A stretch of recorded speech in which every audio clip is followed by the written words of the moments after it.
So I gave Debbie the title this week for the lesson. It's kind of interesting how it kind of moved a little bit through the week, but yet as we look at, if you've noticed on the back of the bulletin, says the need. That there is a specific need, and it's something that I want to talk about this morning.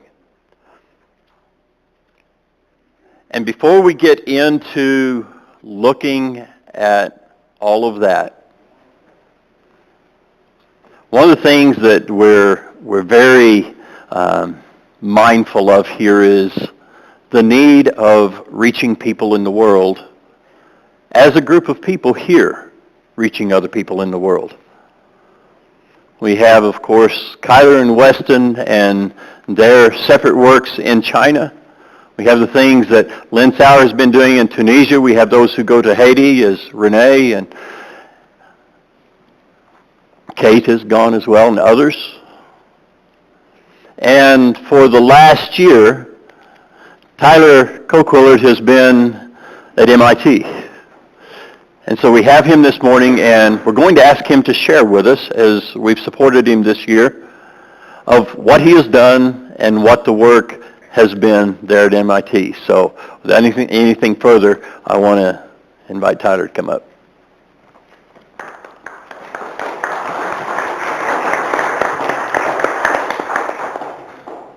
Good morning. Am I on? Am I on? There I am. Yeah. Yes? Yeah? All right. My name's Tyler, and I know a lot of you. I don't know everybody here, but I hung around here for a little while when I was working alongside Dave at Christian Campus House. Learned a lot from Dave. Smart guy. You should talk with him. It was a wonderful time, and it was about a year ago when I came up here and said I felt the Lord leading me to work with college students in the Boston area with an organization called Sojourn Collegiate Ministry. So that's what I've been doing for the last year, working at MIT as well as some other campuses in the area. And it has been quite an adventure. It's been easily the craziest year of my life, but God has done some really amazing things. And as a result of people like you sending out workers, God's been able to do some things. So I have a few pictures of all of the things that we did, or some of the things that we did this last year. So go ahead and hit that first picture. There I am in Boston. It's a beautiful city, and if you've never been there in the fall, it lives up to the hype, just so you know, like it does. Beautiful, beautiful city. Go ahead and go to the next one. Part of what we do is opening week shenanigans. It's very, very loud on campus at the beginning of every semester, and so you have to find ways to meet people and stand out. And so one of the things that we did was we played Paint Ninja, where you dip your hands in paint and then you try to smack other people. Surprise, college students love this. And so these are the antics and the faces and the ruined clothes. That was my first week on campus. We did that. So that's one of the things that we spent time doing this year, finding fun things for us to get together and do to meet people. And say, hey, are you interested in community where you don't all have to be inebriated? There's ways to meet people that want to talk and enjoy life and care about deeper things and discussions. So go ahead and go to the next one. This is at Fall Retreat. Again, group of students where we just get together, talked about what Sojourn is, what does it mean to be involved.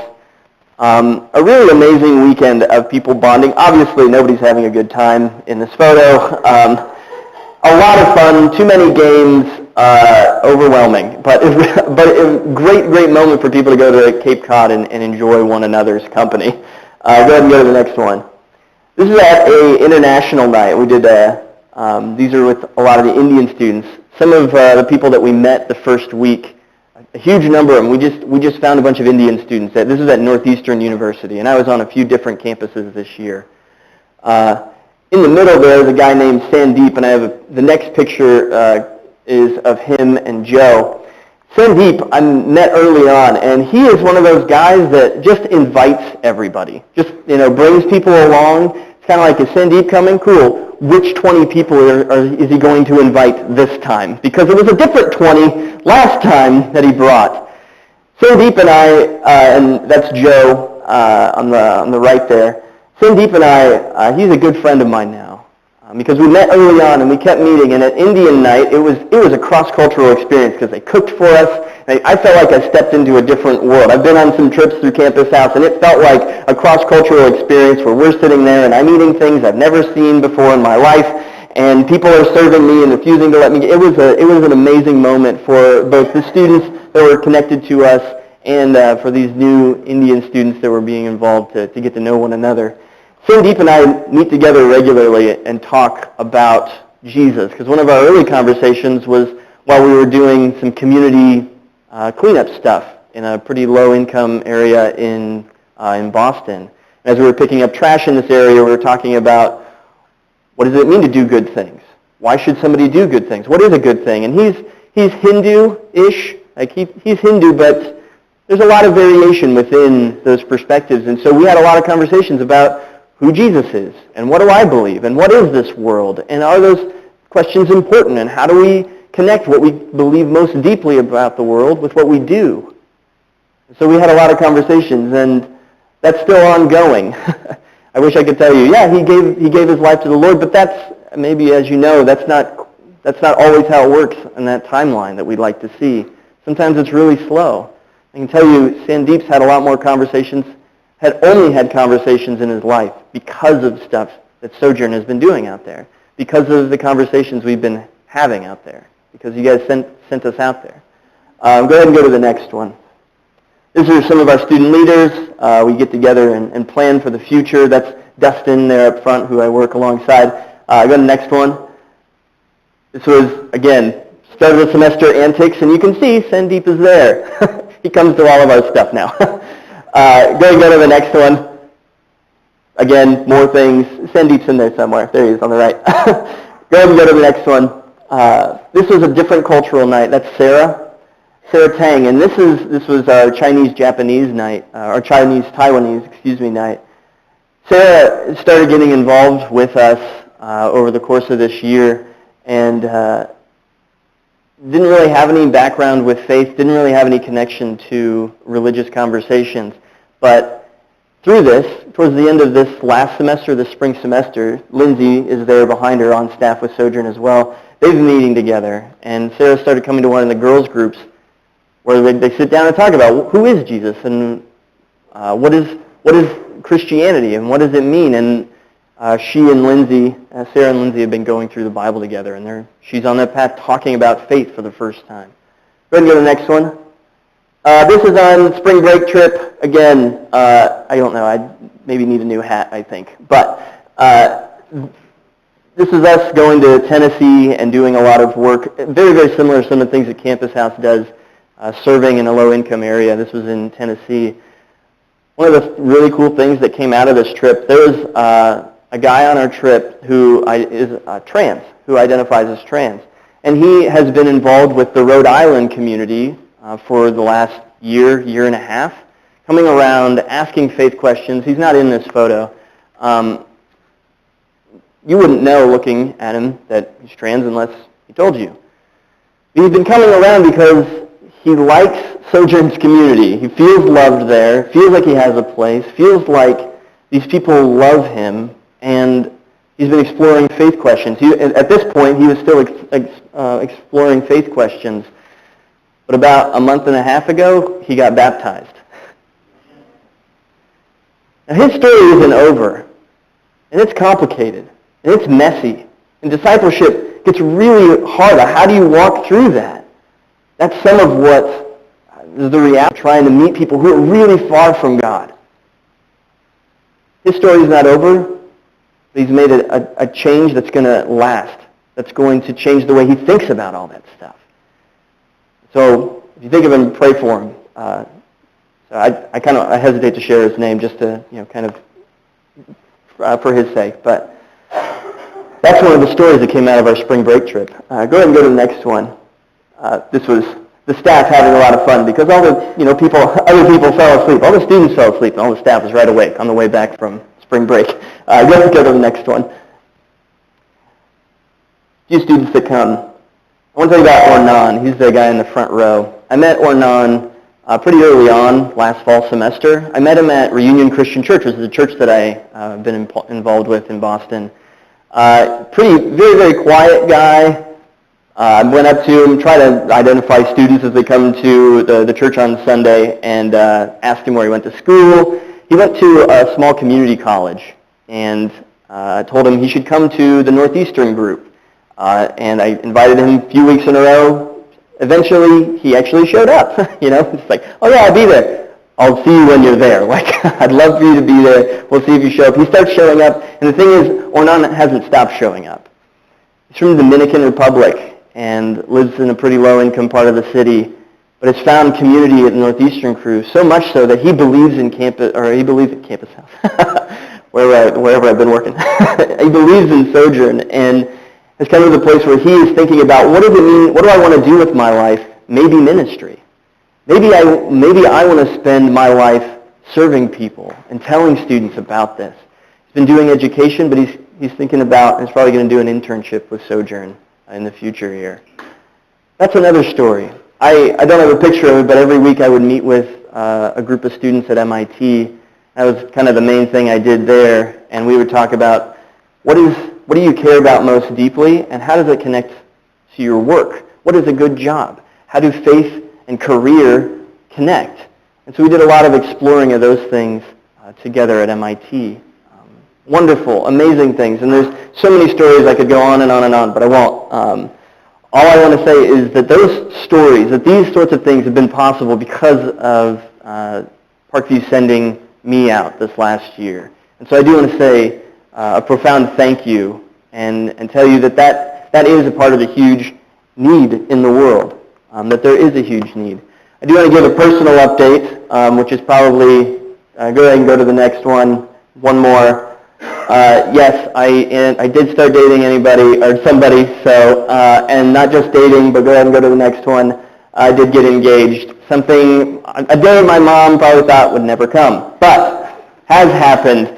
And as happens when you get married or thinking about doing so, it does have a way of adjusting your priorities, plans, calling, vision for what life is going to be like. And because of that, Allie is a professor in New York City. She lives in Brooklyn, teaches at a school in Staten Island. She has her PhD, so if it's a question between who's smarter between us, she has documentation for the rest of her life.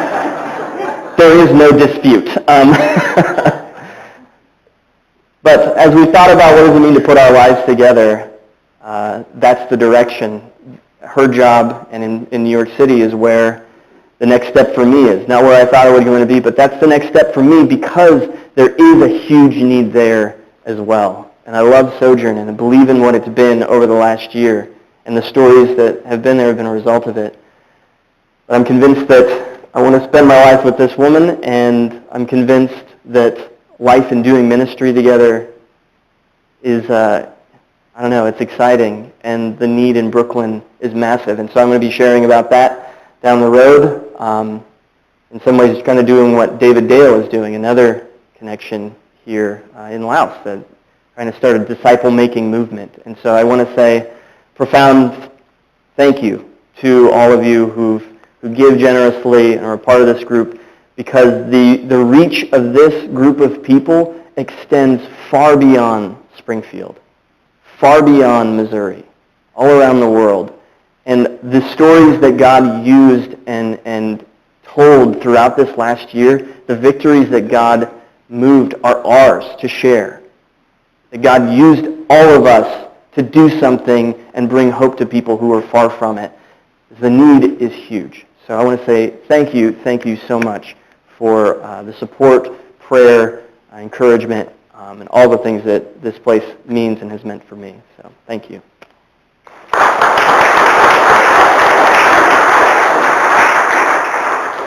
Thanks, Tyler. We appreciate you sharing that with us. I appreciate the observation that we go beyond here, and we do this as a church. But I don't want us to be patting ourselves on the back necessarily too quickly. There's some things that we need to look at, and and as I began to look at the passage, some of the passages of Scripture that we'll be looking at this morning, and I began to consider these things for myself, even my own personal study, there were things that kept popping up, and one of the things, of course, Tyler had called, and we talked about him presenting this morning where he's at and what he's doing and those things.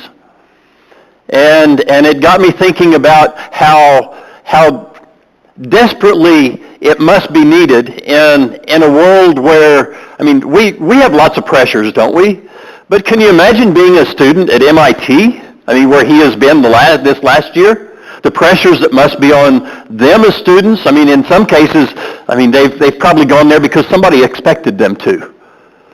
That they were living up to what somebody else wanted them to be, or those things. And when the faster pace world that you live in, the more pressures there seems to be, and the need that is there. And I began to think about that, and how that goes along with the rest of the things that I want to look at this morning. I'm going to be reading something that was actually written by a young man that I became acquainted with in Ukraine. He's a very good friend of our son, Bobby. He was one of his teammates there. And I'm going to read it here in a little bit. He's a very good writer. He most time writes about his kids. And what I'm going to read about is partially about one of his kids, one of his little girls. But I want to ask you a question first. Do you love God? Do you love God? Two occasions in the New Testament, the question comes up about what's the law all about? Or what is the greatest of commandments? We've talked about this to some degree in some past lessons recently, but once is in Luke chapter 10, and I want you to look there with me. Luke chapter 10.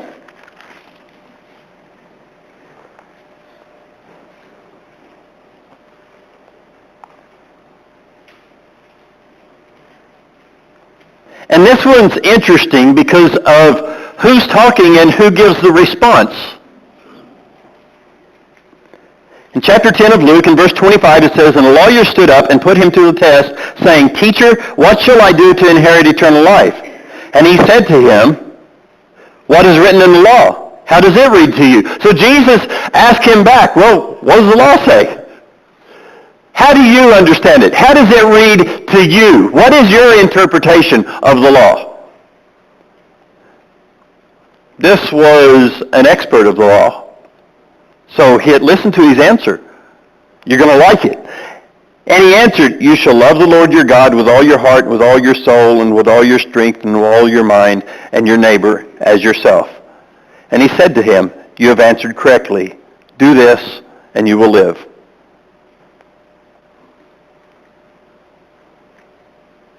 What's the law all about? Why was it put there? Why is it there? This guy answers, you love the Lord your God with everything of your being. And you love your neighbor as yourself. Jesus says, you've answered right. You do this. He asked a question, and I'm really not going to cover all of what follows this. I want to read it, and we're not going to discuss it. I'm going to try not to, because I don't want this to become a cliche of a sermon that is simply about who is my neighbor.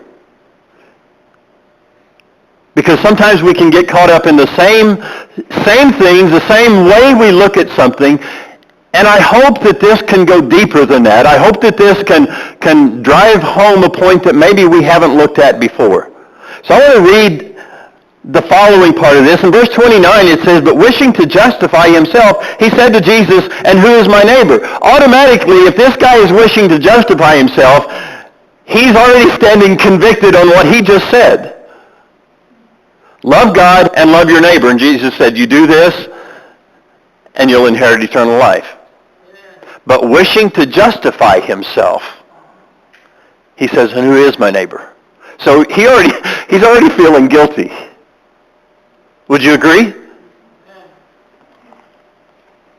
Verse 30, Jesus replied and said, a man was going down from Jerusalem to Jericho and fell among robbers, and they stripped him and beat him and went away, leaving him half dead. And by chance a priest was going down on that road, and when he saw him, he passed by on the other side. Likewise a Levite also, when he came to the place and saw him, passed by on the other side. But a Samaritan, who was on the journey, came upon him, and when he saw him, he felt compassion, and came to him, bandaged up his wounds, pouring oil and wine on them, and he put him on his own beast, and brought him to an inn, and took care of him. On the next day, he took out 2 denarii and gave them to the innkeeper and said, take care of him, and whatever more you spend, when I return, I will repay you. Which of these 3 do you think proved to be a neighbor to the man who fell into the robber's hands? And he said, the one who showed mercy toward him. Then Jesus said to him, go and do the same. Another passage, and this time it's going to be Jesus' response in Mark chapter 12.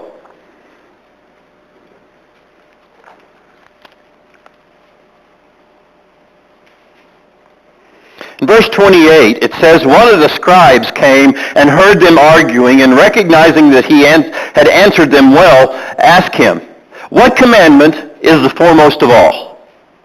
Jesus answered, the foremost is, Hear, O Israel, the Lord our God is one Lord, and you shall love the Lord your God with all your heart, with all your soul, and with all your mind, and with all your strength. The second is this, you shall love your neighbor as yourself. There is no other commandment greater than these. Jesus had the same answer as the expert of the law. Love God and love your neighbor. You can't get any greater than that. That's what's most important. That sums it all up. I ask you a question. Do you love God? I heard a resounding yes. I love God. Do you love your neighbor? Do you love your neighbor? I didn't hear quite the resounding yes. Is it because we want to justify ourselves and say, well, who's my neighbor? I want us to notice something. Jesus lists loving God first, doesn't he? The lawyer listed loving God first. But did you know you cannot love God if you don't love your neighbor? Turn to 1 John chapter 4. 1 John chapter 4. Verse 20 says, if someone says, I love God and hates his brother, he is a liar. For the one who does not love his brother, whom he has seen, cannot love God, whom he has not seen. If you can't love the people that you can see, how are you going to love somebody you can't?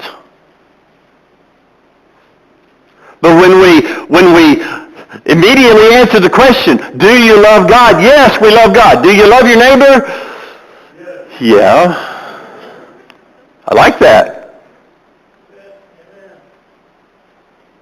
But what if I could look into your life and pick somebody that's hard to love?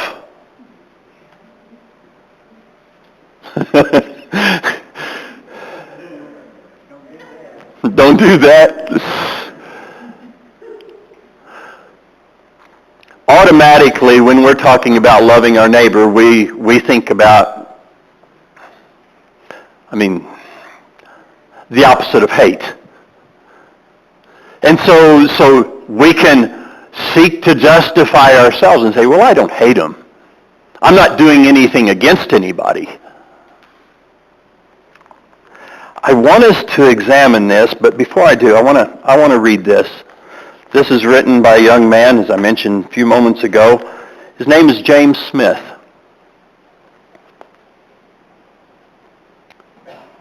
This struck me because James in this is so open, he is so honest. He's exposing himself. But at the same time, folks, I think he's exposing all of us. Clara slowly walked up to me and laid a hand on my arm. I know why the flowers are there. I placed my hand over hers and turned to face her. "Why are the flowers there, Clara?" I asked.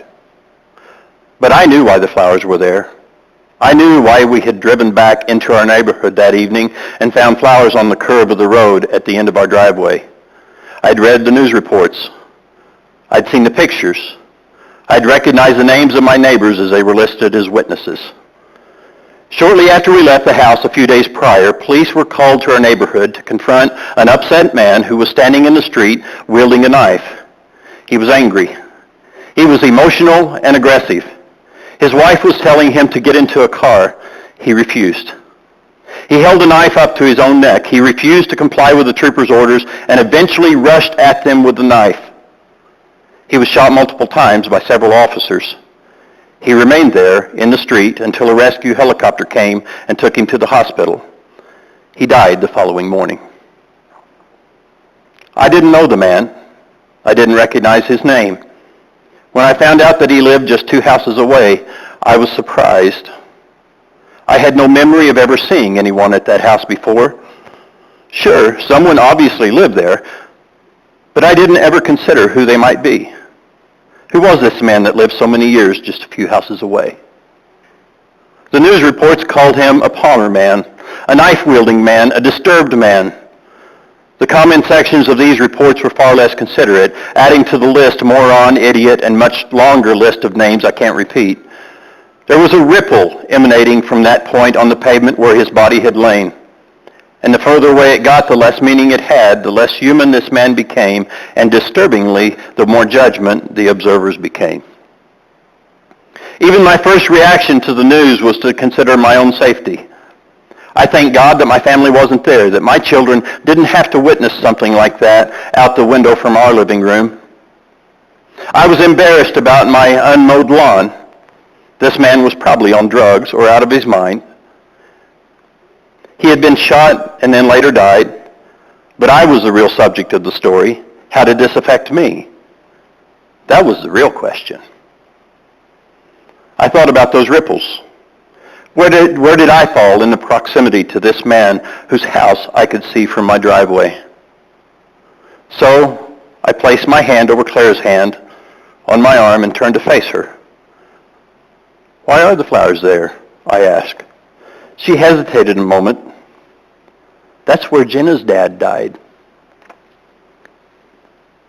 And suddenly, I was struck in the chest with it. Jenna's dad. Jenna's dad. Somehow, it is perfectly reasonable for me to be so far removed that I do not even know the name or the face of a man that lives 2 houses away from me. But it is absolutely impossible to comprehend that a child wouldn't know that man's children. We close ourselves up in our homes and respectfully look away when neighbors walk by on the street. Perhaps we wave a hand as we mow our lawns and share a look of mutual exhaustion. But it is our children that rush across the great expanse of pavement and fearless thrust themselves into each other's lives. They are the ones that grab the hands of strangers, and an hour later they are included in the list of best friends. It is innocence that desires to know and be known by the people next door. Adults are not like that. We don't need each other anymore. We are too old to need people. People are a nuisance. And then suddenly we are reminded that we actually do need them. And they need us. I stepped out onto the porch with her, and she pointed to the collection of flowers arranged together on the curve of the road.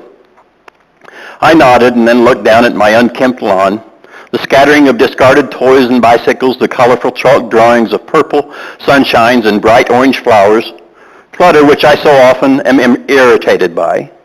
My eyes traveled beyond all of this to the street, where there were more chalk drawings, a hopscotch field of notes and symbols, bright orange circles marking the location of bullet casings, a joyless mural. And within all of this were numbers, lines, ripples spreading out from the place where Jenna's dad had been. Ripples recording distance, the distance from which shots were fired, the distance from which his wife had been standing, the distance from which each car had been parked. Ripples. They extended out from the street, out past my driveway. They passed through me. through my heart, through my home, beyond my home, disappearing off into the crowded oblivion. Jenna's dad, I thought to myself. Jenna's dad. I placed a hand on my daughter's shoulder. Never grow up, I told her softly. I asked James if I could read that.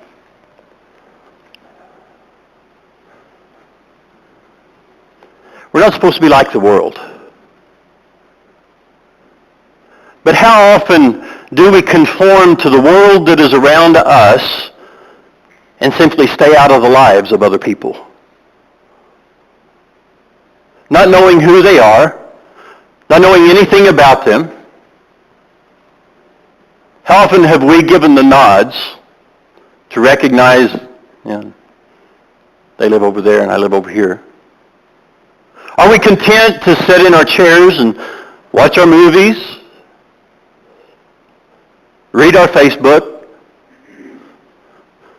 cruise around on Craigslist, and continue to not need other people or not see that they need us? Where is loving your neighbor in that?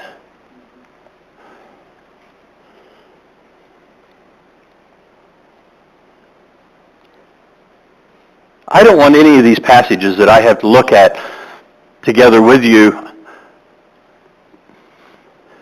to be somebody pounding on a podium saying, we've got to love people. Is that the way it happens? I mean, what is it? Galatians 5:14 says that the whole law is summed up in love your neighbor as yourself. Maybe that's saying the same thing that 1 John was saying when he said you cannot love God if you don't love your neighbor.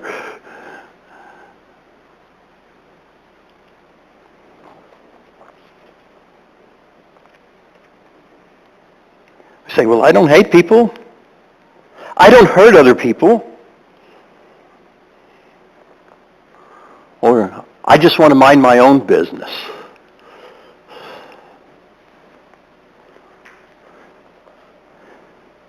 In Isaiah, this isn't new. In Isaiah chapter 58, he's talking to them about fasting, and he's saying, you fast, you've done these things, and you quarrel with one another while you're fasting, or you wait for the fasting to get done so you can get back to what you're really wanting to do. He says, this is not a day of fast. This is not what I'm calling for. So he says in verse 6, is this not the fast which I choose, to loosen the bonds of wickedness, to undo the bands of the yoke, and to let the oppressed go free and break every yoke? Is it not to divide your bread with the hungry, to bring the homeless poor into the house? When you see the naked, to cover him, and not to hide yourself from your own flesh? Then your light will break out like the dawn, and your recovery will speedily spring forth, and your righteousness will go before you. The glory of the Lord will be your rear guard. Then you will call, and the Lord will answer. You will cry, and he will say, here I am. If you remove the yoke from your midst, the pointing of the finger, and speaking wickedness, and if you give yourself to the hungry, and satisfy the desire of the afflicted, then your light will rise in darkness, and your gloom will become like midday, and the Lord will continually guide you and satisfy your desire in scorched places and give strength to your bones, and you will be like a watered garden and like a spring of water whose waters do not fail. You get the idea? Fasting, and he's addressing these people who were going through religious motion, that we need to be ever aware not to just go through religious motion. It doesn't help anybody.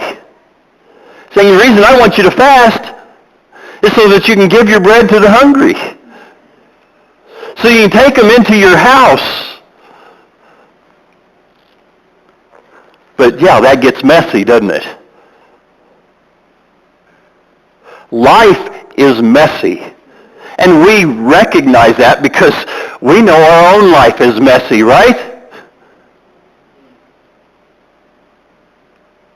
We struggle with how to deal with things in our own life at times.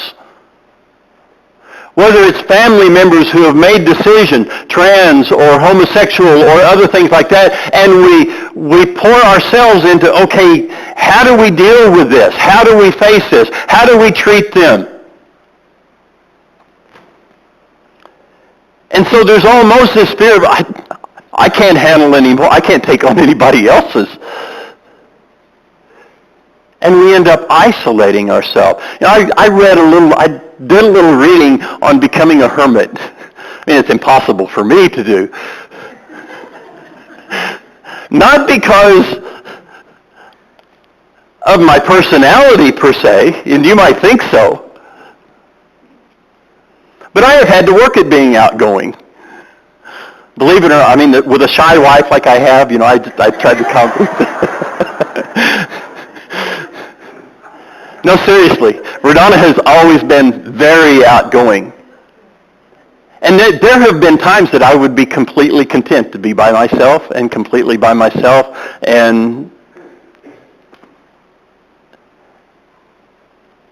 But I began to look at the idea of being a hermit because I wanted to see what is the advantage of that.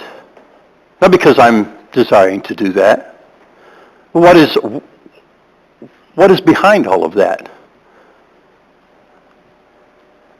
And what you do when you do that, you cut yourself off from people.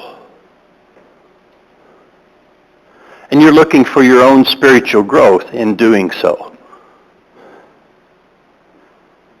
I mean, do we hear the words own, yours, self? I mean, continually coming up that we want to mind our own business. We don't want to be in somebody else's life. We've got enough of our own. Love your neighbor as what? Yourself. Love your neighbor as yourself.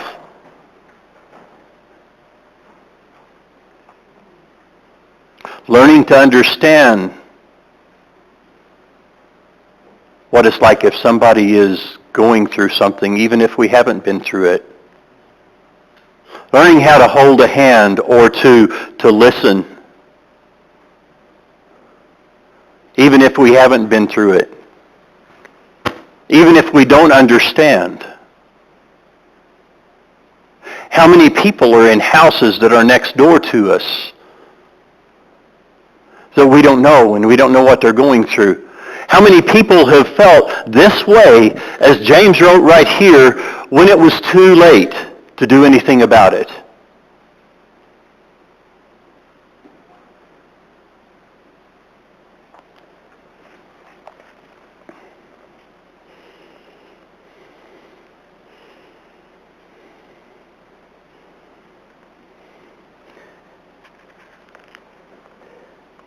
Let me use this verse. Turn to Ephesians chapter 4.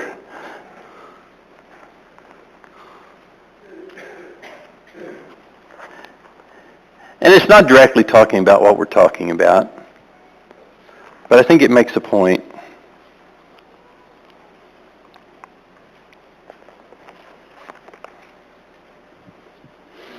If in becoming a Christian, if beginning to be a disciple of Christ, and we have to put off a lot of hate. We have to get rid of malice. We have to forgive. And we work toward those things and we see those things. And so we get rid of the malice. We get rid of the hatred. We forgive. And so we're no longer holding things against people. And let's assume that we've all accomplished that. Just assume for a second that we've all accomplished that. Now I want you to listen to this verse. It's in Ephesians chapter 4 and verse 28. And I'm not trying to pull it out from the rest of the verses that surround it. But he says, "He who steals must steal no longer. but rather he must labor, performing with his own hands what is good, so that he will have something to share with the one who has need. Is it enough for the man who is a thief to stop stealing? Is that enough? Not according to what this is saying. He says, don't steal. And if you were accustomed to stealing and that's how you made your living, or you were just accustomed to stealing just because you could get away with it, or what? If you are stealing, then stop stealing and start working so that what? So that you can give to other people. Is it enough for us to stop hating, to get rid of the malice, to forgive, and then stop right there? Is that enough? No, that's not enough. Where's the involvement with other people?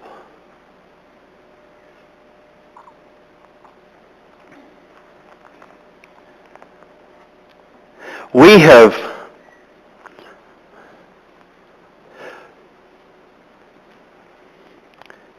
and I hope this isn't true, but as a culture, we have taken vinyl sided with brick cornered baskets and placed them over the light.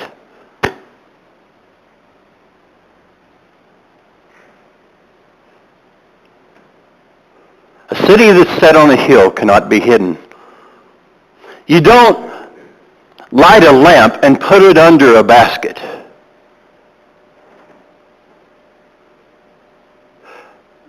But we've been content to even follow what we might call the American dream, and to dwell in our own little spaces, and that's ours.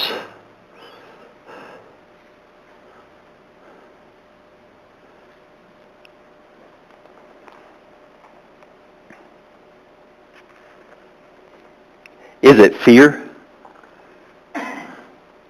Is that what is preventing us? In 1 John chapter 4, in verse 18,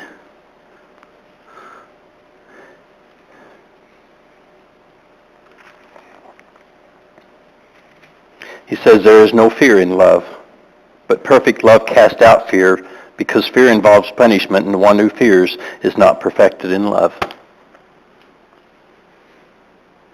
Love God, love your neighbor. If we want to get rid of the fear, then we work on this. If we think we love God, we need to examine first, are we loving our neighbor? Not just not hating them, are we loving them? You guys want to come up?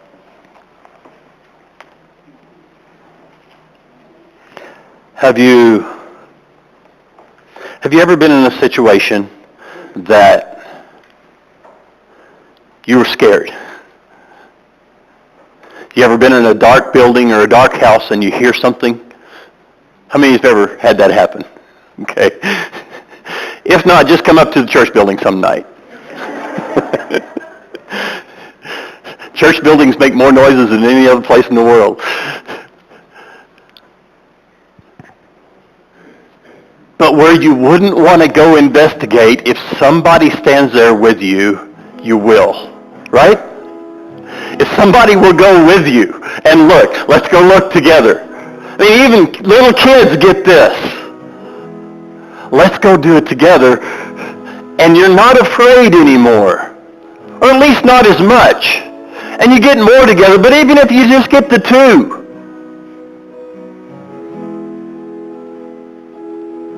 Who is it that is waiting on you to say, I'll do it with you. I'll take your hand. I'll help you. I'll listen. Because there's somebody.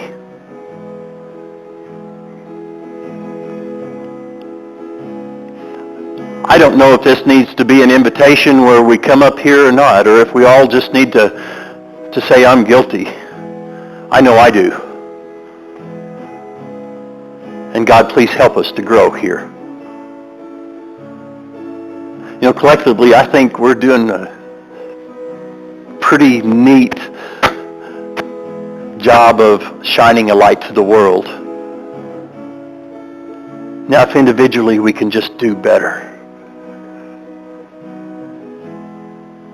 It is an invitation. If you need, we're here to pray together. Come as we stand and sing.